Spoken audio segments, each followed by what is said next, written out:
$2,400 a month. That's my entire life here in Toa Payoh. A 2-room HDB flat, copy every morning, everything covered, and today I'm laying every last dollar of it on the table. Before I get into the numbers, do me one small favor, hit that subscribe button and leave a like. It honestly keeps these porch chats coming, and it means a lot to an old fella talking into a camera out here. So let me say the figure again, plain, because it's the whole point. $2,400 a month. That's my rent, my food, my power, my internet, my transport, my healthcare, and even one little indulgence at the end. And I'm going to open it up line by line, right down to the dollar, until it adds up to exactly that number. No rounding, no hand-waving, just the real arithmetic, the way I read my own bank statement at the kitchen table. Now, let me pick you up where I was 4 years ago. Back in the States, I loved a lot of things, but those winters, good grief. Gray sky in November, still gray in March, and every single year, that heating bill climbed a little higher. I'd open the envelope in January and just sigh. Meanwhile, the check stayed the same size it always was. You know that feeling? When the money coming in holds steady, but everything going out keeps creeping up, and your fixed income quietly gets smaller every year without you touching a thing. That was me. And here's what I expected before I ever flew over. I figured a place like Singapore, clean, green, safe as anywhere on earth, an airport you could eat off the floor of, I figured that had to be for rich folks. Out of reach for a man on a modest retirement check. That was just common sense to me. A city that nice, on my budget, not a chance. So, how does anyone live well in a city like this on $2,400 a month? Fair question. Let's do the math together. Because that's the whole thing I want to prove to you today, and I promise, by the end, you'll be running your own numbers right along with me. But first, let me set the scene, so all these figures have somewhere to live. Picture my morning. I step out of the flat around 8, and the humidity hits you like a warm, wet wall, soft, thick, wraps right around you. Down below, the MRT train glides past the void deck at eye level, quiet and smooth, cool air practically leaking off it. And a block over, you can hear the tray return clattering at the hawker center. The trays going back, the walks going, the whole place already alive. That's my Toa Payoh. Green, ordinary, easy. Real life, not a postcard. Now let me introduce you to the first man who made this work for me, my landlord, Mr. Tan. Wiry little fella, always in the same faded polo shirt, looks like he could still climb a ladder faster than a man half his age. And in my first week here, the ceiling fan started rattling. I figured, great, here we go, a whole ordeal. Mr. Tan showed up that afternoon, climbed up, fixed it himself in about 10 minutes, wiped his hands, and said to me, plain as anything, you stay long, I keep it fair. And you know what? He's kept his word every single year since. So here's the first real number on the receipt. Rent on this 2-room HDB flat in Toa Payoh, 1,500 Singapore dollars a month. That's about $1,120 US. Now hold that up next to what I used to pay back home $1,900 for a place that was smaller, colder, and had a heating bill on top. So my rent didn't go up when I moved to one of the safest cities in the world. It went down. Let that settle in for a second. Now, it took me 4 years to learn how to find a fair deal like Mr. Tan's the rent, the long-term stay route, all the little bills nobody warns you about before you fly over. So I sat down and put every hard-won trick into a simple guide called One-Way Guide. It's the honest breakdown of what actually works out here, the paperwork shortcuts, the real numbers, the things that quietly make or break your budget. It's the head start I wish somebody had handed me on day one. If you want it, the link's down in the description. Okay, back to the table. Because here's where it gets interesting. And here's where a lot of folks would stop me and say, hold on now, rent is 1,500 Singapore dollars. That's already about half my whole budget gone. Half. On one line. And I get it. When I first ran these numbers myself, I sat there and thought, if the roof over my head eats half of everything, how in the world does all the rest fit into what's left? The food, the power, the internet, the trains, the doctor, and still have a little fun money at the end of it? Because after rent, I've got roughly $900 left. That's it. $900 to cover an entire month of good living. Sounds tight, doesn't it? Sounds like it can't possibly work. That's exactly what I thought too. But here's the thing I learned out here. The rent is the big scary number everybody stares at. It's all the little ones after it that decide whether you sink or you sail. The dozen tiny costs nobody hands you a list of. And the very next line on my receipt? It's the one that surprised me the most out of all of them. The power and water bill, in the hot months, with the aircon running hard against that Toa Payoh humidity. I braced myself for a monster. What actually showed up on the bill was something else entirely. The power and water bill in the hot months, that's the one that surprised me most.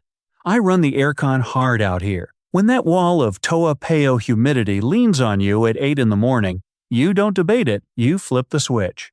So I braced for a monster of a bill. I sat down at the kitchen table with the statement, ready to wince. 95 Singapore dollars. That's it. About 71 of our dollars, power and water together, for a whole hot month with the unit humming on the HDB wall day and night. Back home, my cable bill alone, just the television, mind you, ran me more than that every single month. I read the number twice to be sure. Then I laughed a little, poured myself a coffee, and kept going. Internet's the easy one. 40 Singapore dollars a month, right around 30 US.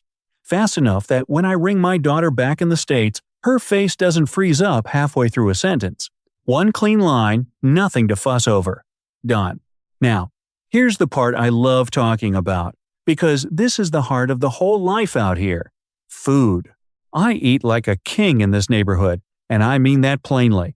Around 400 Singapore dollars a month covers all of it, close to 300 of our dollars. That's every meal. Chicken rice down at the hawker center, still warm, the skin glistening. A thick white cup of Kopi-O, black coffee, the local way, strong enough to stand a spoon in, and laksa. Oh, the laksa. There's a woman named Auntie Lim who runs the stall 2 rows in from the tray return.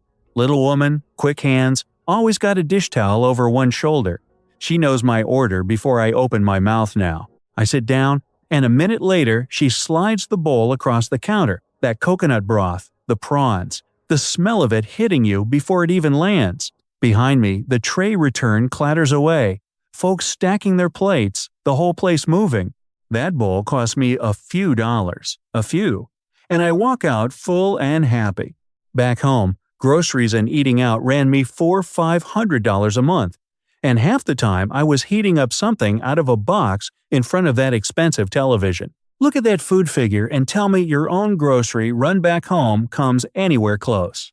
Go on, picture your last trip to the store, the receipt in your hand, $300 a month, and I never cook, and I eat better than I did in 40 years back in the States. That still gets me every time. All right. Transport. Here's where a lot of folks trip themselves up before they even land, because the first thing an American thinks is, I'll need a car. Let me stop you right there. A car out here? Wait till you hear what the COE costs, you'll do exactly what I did. The COE is the Certificate of Entitlement. Before you can even own a car in Singapore, you bid for the right to put one on the road. And that piece of paper alone, before the car, before insurance, before a drop of petrol, can run you more than the price of a decent house back in some parts of America. I heard the figure, and I set the whole idea down, gently, like a hot pan, never picked it up again. And I don't miss it. Not for 1 second. The MRT, the trains here, glides in on the platform, quiet and cool, doors open, and you're across the city in air conditioning while the humidity waits outside. Buses everywhere. My whole transport bill, trains and buses together, comes to 80 Singapore dollars a month, about 60 of ours. $60, and I go anywhere I please. That wouldn't have covered 2 tanks of gas back home. Never mind the insurance, the oil changes, the thing that always breaks the week after the warranty ends. So let me stop and add it up out loud, the way I do at that kitchen table with the bank statement in front of me. Rent, that was the big one, 1,500 Singapore dollars. Then power and water, 95. Internet, 40. Food, 400. Transport, 80. line by line. In our money, the roughly $900 I had left after rent is soaking up every one of these, and there's still room in the bucket. That's the thing I want you to feel. After the rent ate its half, I sat there worried the rest would blow right through what was left. It didn't. It fit. Comfortably. We're climbing toward that $2,400 a month I promised you at the start, but we're not there yet, and that's the point. Every line so far has come in under what I feared. Under my old cable bill. Under my old grocery run. Under 2 tanks of gas. One after another, smaller than I braced for, but I'll be straight with you, because straight is the only way I do this. There are 2 lines I haven't opened yet. 2 categories still sitting closed on the table, and one of them is the one every American I've ever talked to braces for hardest. You already know which one. It's the question that stops folks cold before they even let themselves dream about a move like this. What happens to a man on a fixed check when he needs a doctor on the other side of the world? That's the number people are most afraid of. And out here, minutes from a top hospital, one of the best I've ever set foot in my coverage, runs a fixed 150 Singapore dollars a month, roughly 112 of ours. Fixed. Same every month, no surprises, no envelope in the mail that makes your stomach drop. That line, plus 1 small indulgence, and I'll tell you what that indulgence is, because it's my favorite dollar I spend all month, is all that stands between everything you've just heard and the exact figure I said in my very first breath on this porch. 2 lines left. Let me open them both, all the way up. And here's the thing that surprised me most. That covered feeling, the one I never quite had back home, even with all the paperwork and the premiums that climbed every single year, I have it now for a fixed $150 a month. That's about $112. Same amount in January, same amount in July. No surprise letter in the mailbox telling me my rate went up again. And the hospital? Minutes from my flat. A clean, modern place, glass and green everywhere, the kind of building you trust the moment you walk in. A good buddy of mine ended up in one last year. I'll come back to him, and we saw firsthand how it works. You're looked after. You're not left guessing what it'll cost you. For a man my age, 64, that peace of mind is worth more than I can put a number on. But I did put a number on it, $112. Back in the States, my old plan cost me nearly triple that, and I still lay awake some nights doing the math. So that closes the worry, the big one, the number so many of us brace for hardest. It's handled, it's small, and it's steady, which leaves one last line, the nice one. Because a life that's all bills and no joy isn't a life worth flying across the world for. Mine is $60 a month, roughly $60, and it buys me an evening I look forward to all week. Once a week, I take the train over to Holland Village, and just as the sun drops, the string lights come on over the little lane. Warm and yellow, strung between the shop houses, swaying a bit in the evening air. I meet an American buddy there, Dave. Been out here 10 years now. Gray beard, always wears the same faded Yankees cap. We grab a cold beer, 2 glasses sweating on an outdoor table, and we just talk. About home, about here, about the ball game we're both missing back in the States. $60. That's 1 dinner out back home, and here it's 4 evenings of the good stuff. That's my whole indulgence budget, and honestly, it feels like plenty. So, grab a pen. Grab a pen. Because this is the part you came for, and it lands better when you write it down yourself. Let's add it up, out loud, the way I do at the end of every month, sitting right here. Rent on the Toa Payoh flat, 1,500 Singapore dollars. Power and water run hard with the aircon, in the hot months 95. Internet 40, add it with me, 1,500, 95, 40. Tell me where you land so far. Keep going. Hawker food for the whole month, chicken rice, the kopio in that thick white cup, laksa from Auntie Lim's stall 400, the MRT in the buses, gliding me all over this island 80. Healthcare, that covered feeling 150. And Holland Village on a Friday evening with Dave 60. Now total it, 1,500, 95, 40, 400, 80, 150, 60. It comes to 2,325 Singapore dollars. And when I move that back into US dollars, the rent, the food, every last line it lands at exactly $2,400 a month. $2,400. The same number I said in my very first breath, before I'd shown you a single line. I didn't round it, I didn't wave my hand at it. I laid the whole month on the table, item by item, and it added up to the number on the tin. $2,400. A 2-room flat in a green, quiet corner of Singapore. Kopi in the morning. A doctor 5 minutes away. Beer with a friend under the lights on a Friday. Everything covered. Now here's where it gets personal for you. Because that number 2,400 isn't mine to keep. It's a measuring stick. So take your own check, whatever comes in each month, and hold it up against that figure.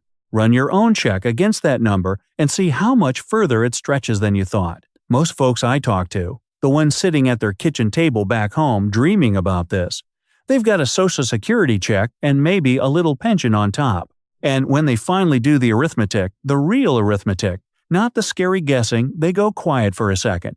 Because it fits. It actually fits. That's the whole thing I wanted you to see. Singapore isn't some locked door that only the rich walk through. It's not out of reach. It's arithmetic. And it's closer than you assumed when you clicked on this. Let me say a word about Dave, because I promised I'd come back to him. When he landed in the hospital last year, I got the call and I was there in 20 minutes. And what struck me wasn't just the care, top-notch, calm, no drama.